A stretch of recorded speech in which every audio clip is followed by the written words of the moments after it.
Bonsoir à tous et bienvenue dans ce nouveau numéro de l'Hebdo Politique sur Sensation Yvelines. Tout de suite, le sommaire de votre émission. L'Hebdo Politique, Nicolas Kirillovitz. Ce dimanche soir, je reçois Bertrand Houillon, maire socialiste de la commune de Magny-les-Hameaux. Bonsoir. Bonsoir. Bertrand Houillon, vous êtes né en 1976 à Clamart dans les Hauts-de-Seine. Votre engagement en politique, vous l'avez commencé très tôt. À l'âge de 14 ans, vous devenez à l'époque président du conseil municipal des jeunes. Vous décidez ensuite de poursuivre votre engagement politique auprès de votre mentor Jacques Lolioz, conseiller municipal en 1995, maire adjoint en 2001 et enfin maire à la place du même Jacques Lolioz, démissionnaire en septembre 2012. Vous êtes également depuis l'an passé vice-président de la communauté d'agglomération de Saint-Quentin en Yvelines. Et vous avez la particularité d'avoir toujours été très impliqué dans la vie associative de votre commune. Vous êtes aussi directeur de la communication de la Fédération française de cyclotourisme. Pourquoi d'ailleurs ? Pourquoi la passion pour le vélo ? La passion pour le vélo m'est venue il y a longtemps. J'étais au collège et j'avais découvert le VTT. J'ai réussi à m'acheter un VTT et puis j'ai roulé avec des gens autour de moi à Magny-les-Hameaux. On a créé un club, on a créé une association, on a créé une école de VTT pour apprendre aux plus jeunes. J'ai fait du voyage à vélo et puis finalement j'en ai fait mon métier. J'ai passé mon brevet d'état d'éducateur sportif. Alors avec vous, on ne va pas parler uniquement que de vélo. Nous aborderons pendant cette hebdo politique deux thèmes principaux, la sécurité et l'urbanisation. Mais tout de suite, c'est le Money Time. L'Hebdo Politique, le Money Time. Le Money Time, pour les malheureux qui ne connaissent pas encore, c'est une série de questions-réponses rapides. Le but du jeu, apprendre à vous connaître, monsieur le maire, connaître votre point de vue sur des sujets qui font l'actualité et tester un petit peu vos connaissances. Vous êtes prêts ? Allons-y. C'est parti. Avez-vous peur, monsieur le maire, que le Parti socialiste se mange une déculottée au municipal ? Non, puisque les municipales, c'est des équipes locales qui travaillent pour les habitants. Aujourd'hui, votre premier adversaire, c'est le Front National ou l'UMP ? Les deux. C'est-à-dire ? Vous faites plus la différence entre l'UMP et le Front National ? Actuellement, dans les discussions qu'il peut y avoir ou les remarques qui sont faites par certains dirigeants de l'UMP, on peut s'étonner parfois de certaines démarches. Ça avait été engagé il y a quelques années avec la droitisation de Nicolas Sarkozy et de ses équipes. Et ça se confirme aujourd'hui. D'ailleurs, on voit que l'UMP est totalement perdu et ne sait plus où ils sont. À propos de l'affaire Leonarda, l'expulsion de cette adolescente de 15 ans vers le Kosovo qui a suscité la polémique, la collégienne avait été remise aux gendarmes lors d'une sortie scolaire. Pour vous, faut-il interdire les expulsions d'enfants scolarisés ? C'est pas la question qu'il faut se poser d'abord. La question qu'il faut se poser, c'est est-ce qu'une brève dans un territoire doit devenir un fait national ? En premier lieu, il faut appliquer la loi. Et la loi doit être appliquée pour tout le monde, c'est notre principe républicain.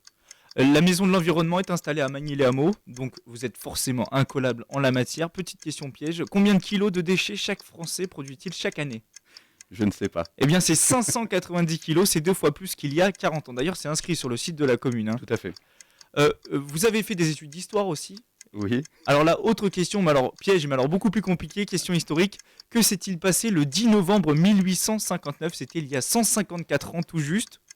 Donc c'était il y a 154 ans par rapport à aujourd'hui. Petit indice, un traité de paix a été signé ce jour-là. Le traité de... C'est une ville en Suisse. Au hasard, Genève. Et non, c'était Zurich, le traité de Zurich qui vient mettre un terme à la guerre qui oppose l'Empire autrichien à la France et au royaume de Piémont-Sardaigne. Bon, je reconnais que c'était difficile. Les études d'histoire ne s'arrêtent pas à des simples dates et c'est beaucoup de la réflexion. Exactement. Politiquement, au sein de la majorité, vous vous sentez plus proche de Christiane Taubira ou Manuel Valls ? Et pourquoi ? Je devais répondre. Hein. Oui, je m'attache pas à des personnes. Chacun a son rôle au gouvernement aujourd'hui et avec sa sensibilité, l'important c'est de pouvoir travailler ensemble pour faire avancer la justice en France, les moyens de la justice et l'indépendance de la justice et pour l'autre faire respecter la sécurité de nos concitoyens. Quel est le pays qui compte le plus de millionnaires ? Est-ce que vous connaissez ce pays ? Non. Eh bien, c'est les États-Unis avec plus de 11 millions de millionnaires, mais la surprise, c'est la France qui est 3e avec 2,2 millions de millionnaires juste derrière le Japon. Selon vous, faut-il taxer à 75% les revenus supérieurs à 1 million d'euros par an ? À partir du moment où on a des grosses difficultés, il faut faire marcher la solidarité nationale. Donc ça peut être un élément à un moment donné, donc sur une période donnée, pour pouvoir permettre de faire avancer notre pays. Voilà, c'est une question de solidarité nationale tout simplement pour moi. Alors, dernière question rigolote. Une ville comme Dijon a récemment déclaré qu'elle voulait soigner le trouble de l'élection. Est-ce que vous pensez qu'on peut en guérir? Alors, bien sûr, c'est l'abstention dont on parle. Euh, Au-delà de la partie humoristique de ce qui est fait à Dijon, aujourd'hui, on a un souci qui est que les gens ne se sentent plus concernés par la politique. La politique, c'est l'administration de sa cité. C'est un travail de citoyen. C'est une implication pour savoir si son voisin va bien et pour pouvoir améliorer tous ensemble les choses. Je suis toujours parti sur ce principe et c'est pour ça que je me suis engagé. J'appelle tout le monde à vraiment participer, à venir discuter avec ses élus, discuter avec ses voisins. Et c'est tous ensemble qu'on arrivera finalement à faire avancer notre commune, mais en même temps à faire avancer notre pays. D'ailleurs, les citoyens ont jusqu'au 31 décembre pour s'inscrire sur les listes électorales. L'hebdo politique sur Sensation. Et le thème numéro 1 de cet hebdo politique, c'est la sécurité. La sécurité, un thème fort politiquement pour la droite et un peu plus sensible pour la gauche. D'ailleurs, le ministre de l'Intérieur, Manuel Valls, en charge des questions liées à la sécurité, est souvent la cible des critiques des hommes politiques de gauche. Alors, concernant Magny-les-Hameaux, j'ai retrouvé sur le site de la commune un article avec des recommandations pour les habitants afin, je cite, de faire obstacle aux infractions, aux incivilités et à l'insécurité dans la commune. Alors il y a toute une liste de conseils comme refermer portes et fenêtres, sans oublier la porte du garage en quittant son domicile. Franchement, ça paraît un petit peu évident. Est-ce que c'est avec ce genre de conseils sur un site internet qu'on règle les problèmes liés à l'insécurité, à la sécurité? On a régulièrement une réunion publique avec la gendarmerie et les habitants qui est organisée à Magny-les-Hameaux. Et dans ce cadre-là, la gendarmerie rappelle ces conseils de sécurité qui sont des conseils de sécurité contre le vol, contre le cambriolage. Et on s'aperçoit très régulièrement finalement dans les cambriolages que les éléments Bêta. classiques, Ouais. bêta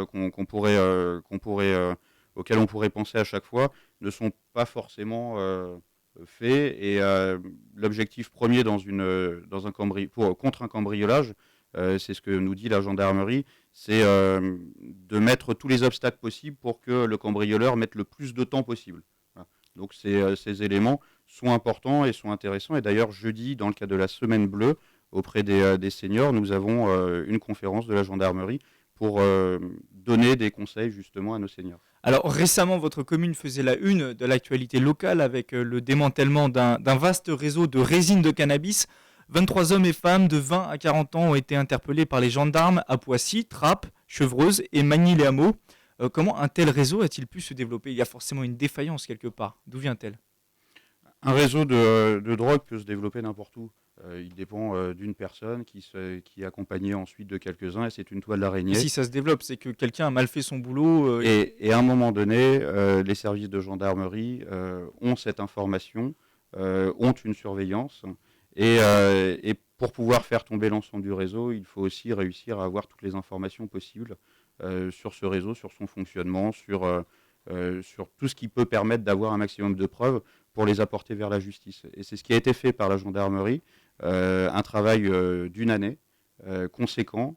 Et je me félicite du résultat de ce travail qui aujourd'hui permet d'assurer plus de tranquillité. Alors pas que à Magny-les-Hameaux, parce qu'un réseau c'est aussi beaucoup plus large qu'une simple commune. Je l'ai dit, oui. Voilà. Et nous agissons vraiment avec la gendarmerie pour permettre que de tels réseaux, à un moment donné, soient éteints directement. Alors vos adversaires de droite en ont profité pour pointer du doigt l'insécurité et les problèmes d'incivilité dans votre commune.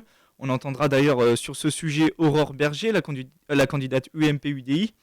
Franchement, il est très difficile de se procurer des chiffres aujourd'hui. Alors honnêtement, sans langue de bois, l'insécurité à Magny et les problèmes d'incivilité, c'est un mythe ou une réalité? Et si vous avez des chiffres, est-ce que vous pouvez nous les donner? J'ai un chiffre qui m'a été donné par la gendarmerie. J'ai toujours un peu de difficulté à donner des chiffres parce qu'à un moment donné, quand ils seront mauvais, on dira vous voyez, c'est mauvais, l'insécurité augmente. Et puis quand c'est bon, on dit les chiffres sont trafiqués, ils veulent dire que ce qu'ils veulent dire, etc. La gendarmerie m'a informé dernièrement d'un chiffre sur l'insécurité de manière globale sur la commune, avec une diminution de 9% sur un an. Voilà.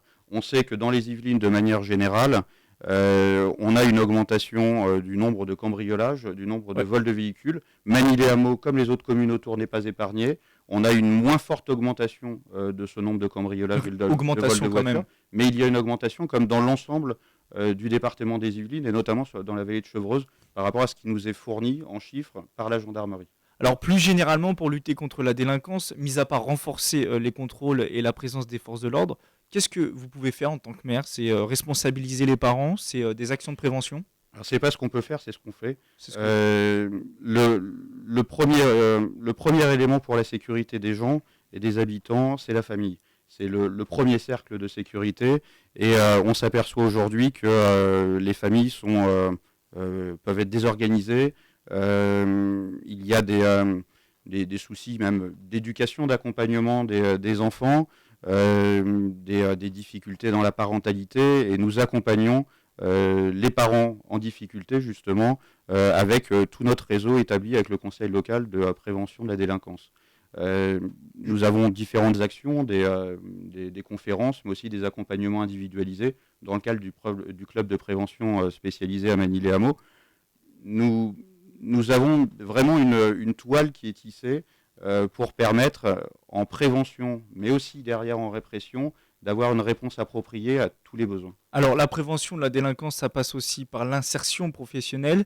Justement, la commune de Magny-les-Hameaux est l'une des 4 communes du département, avec Laverrière, Trappes et Montigny-le-Bretonnais, à être classée en ZUS, c'est-à-dire en zone urbaine sensible. De nombreux efforts se sont portés, notamment sur le quartier du Buisson, qui est inscrit depuis 1996 en ZUS, sans stigmatiser bien sûr ce quartier et ses habitants. Quel est le problème là-bas? D'ailleurs, vous avez vécu dans ce quartier-là, quel est le problème? Ce quartier, j'y suis né, j'y vais toujours. Donc j'ai vu l'ensemble de l'évolution de ce quartier, qui est un héritage des années 70, un quartier donc de 4000 habitants arrivé sur une commune d'un coup, d'un seul, sans acceptation des habitants au niveau local, et avec la dégradation économique, des difficultés sociales grandissantes. Ce quartier a été refondé totalement, rénové totalement, avec des investissements lourds. Le dernier en date sur l'ensemble des espaces verts, des espaces de jeux et des circulations douces à l'intérieur du quartier, avec plus de 2 millions d'euros investis dedans. Et à côté, un accompagnement en fonctionnement avec un centre social, un projet social, mais aussi l'arrivée du Café Culture L'Estaminet, pour faire venir les gens aussi de l'extérieur du quartier, avoir une offre culturelle pour les habitants, pour leur permettre tout simplement de bien vivre tous ensemble. Ce quartier, c'est une priorité pour l'avenir? Ce quartier reste un quartier délicat, un quartier fragile, que nous devons absolument accompagner dans le cadre d'éléments sur la réussite éducative, dans le cadre d'éléments justement avec le club de prévention spécialisé, dans le cadre de nos actions sur la parentalité, mais aussi sur des actions culturelles, sur des actions liées à l'animation même du quartier, avec des événements comme Remettez-Tongue par exemple, qui a lieu la première semaine de juillet. Maintenant, monsieur le maire, je vous propose d'écouter Aurore Berger, candidate UMP-UDI, et donc votre adversaire pour les prochaines municipales. Elle nous dit ce qu'elle pense de votre politique, notamment. Ça fait 20 ans aujourd'hui qu'on a une majorité de gauche à Magny-les-Hameaux, et moi je vois 2 principaux griefs à leur faire.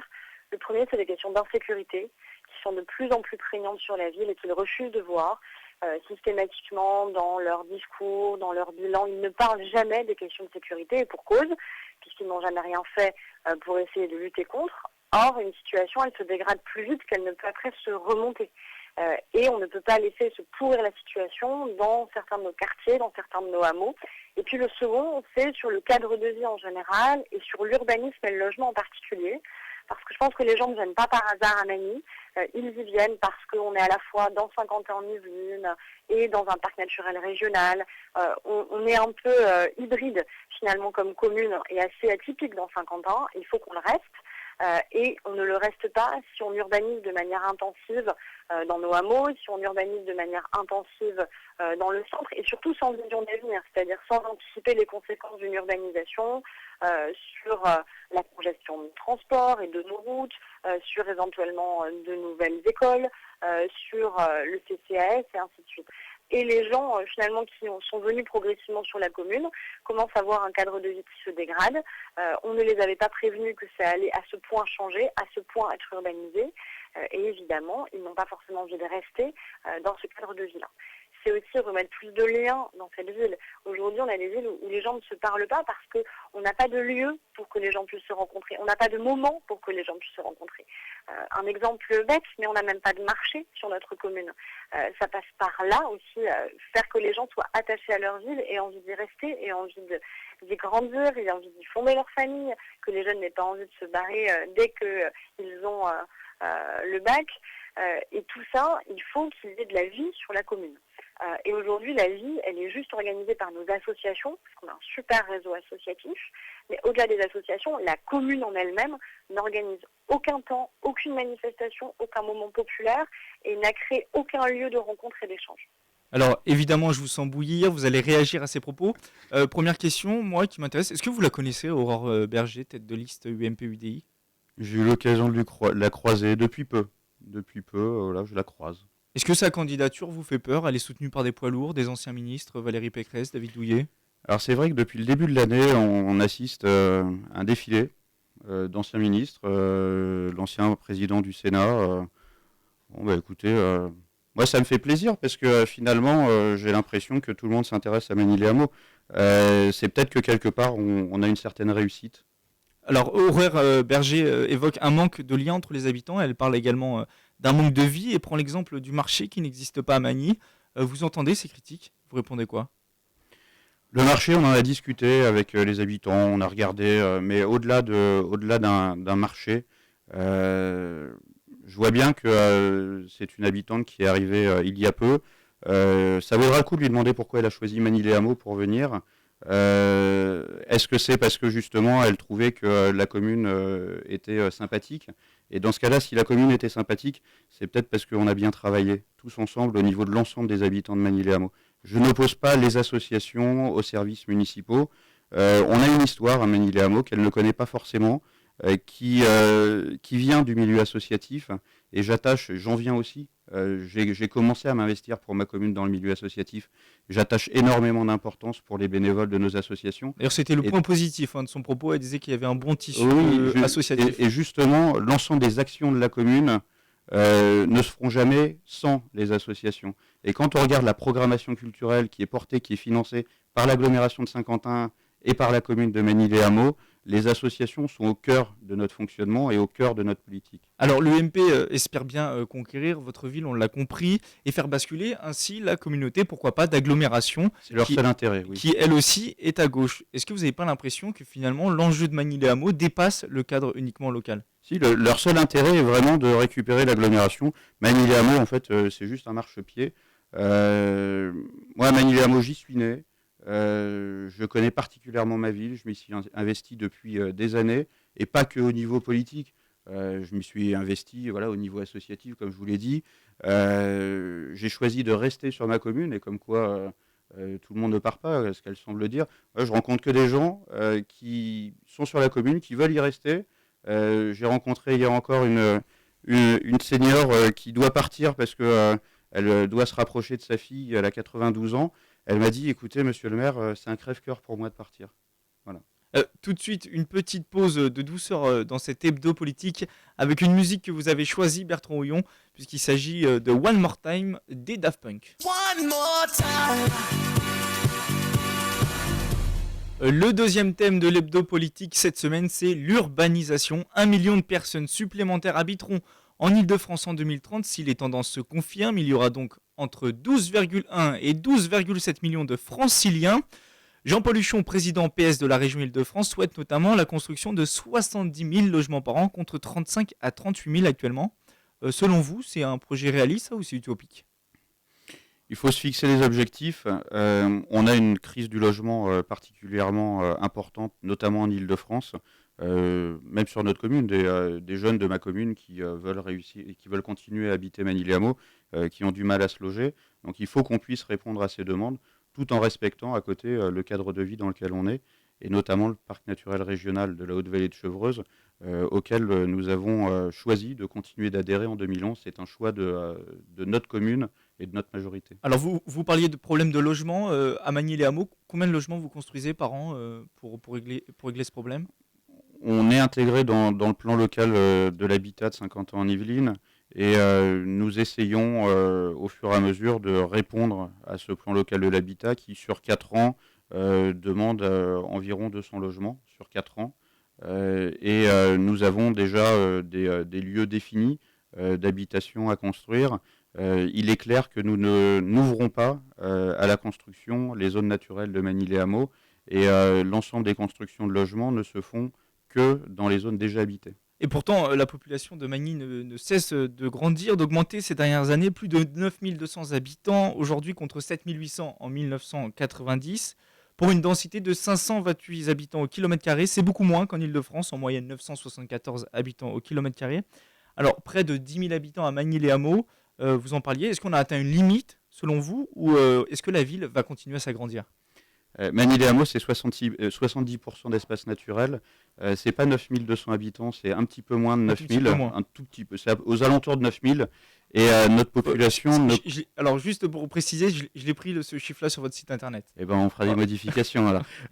En tout cas, la population depuis 1995, donc depuis que je suis élu tout simplement, à la commune, a augmenté d'environ 200 habitants. Donc à partir de là... Vous contrôlez ça ou Oui, mais aujourd'hui, il suffit de regarder les chiffres de recensement. Voilà, l'évolution de 200 habitants depuis 1995, c'est pas énorme. On a un contrôle sur l'ensemble de l'augmentation de population.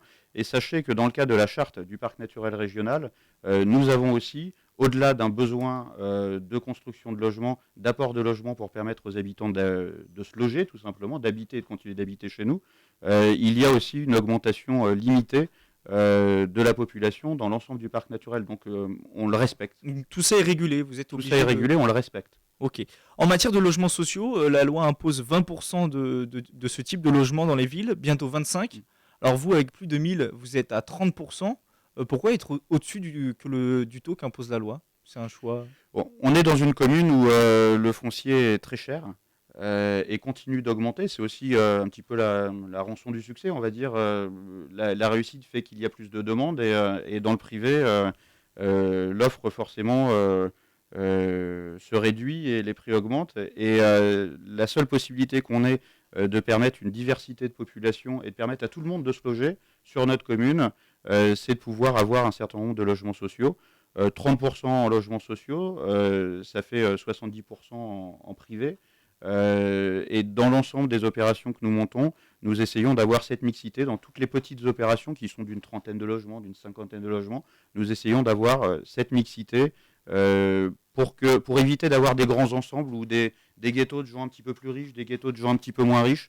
On essaye que tout le monde puisse se parler tout le temps sur la commune. Alors le revers de la médaille de l'environnement plutôt agréable de Magny-les-Hameaux, c'est le manque un peu criant de transport pour se rendre notamment au travail ou à Paris. Pas de ligne de RER par exemple, uniquement 4 lignes de bus. Est-ce qu'il y a des efforts qui vont être faits dans ce sens-là plus tard dans les transports en commun?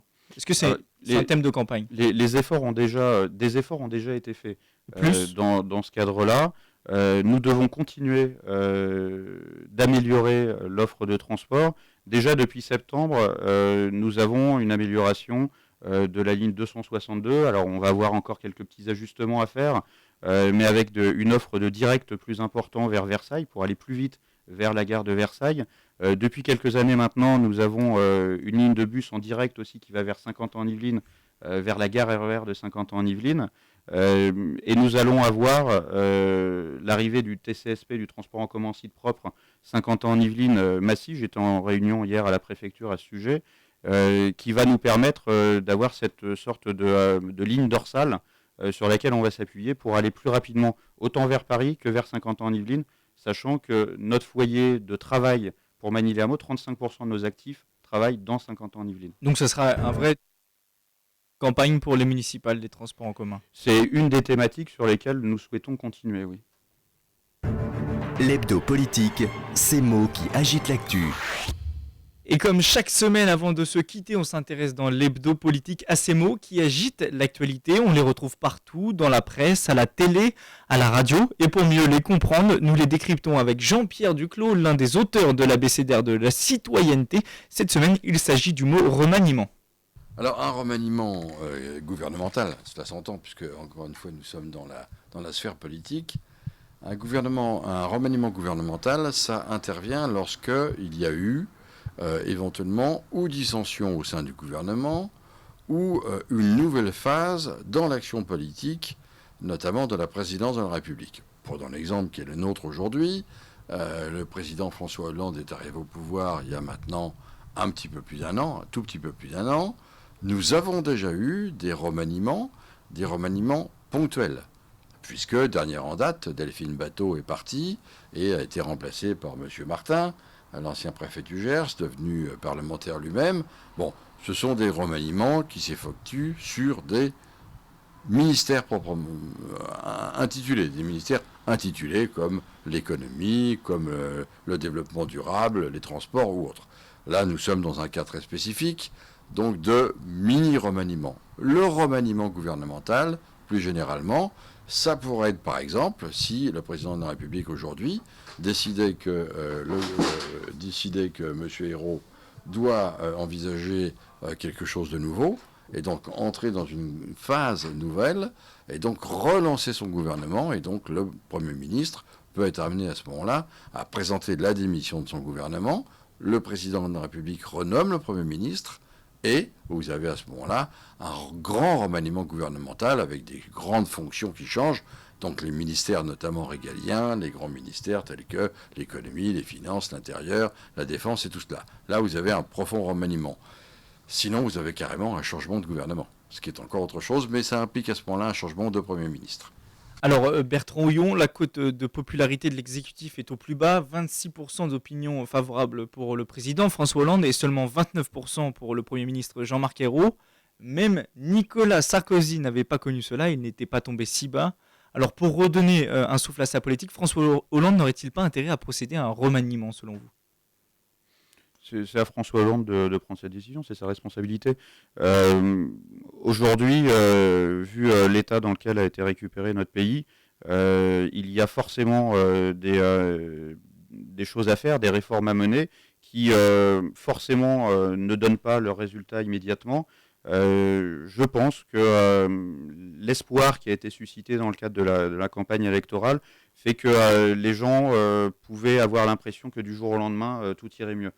Non, c'est beaucoup plus long pour remonter une économie, pour industrialiser un pays.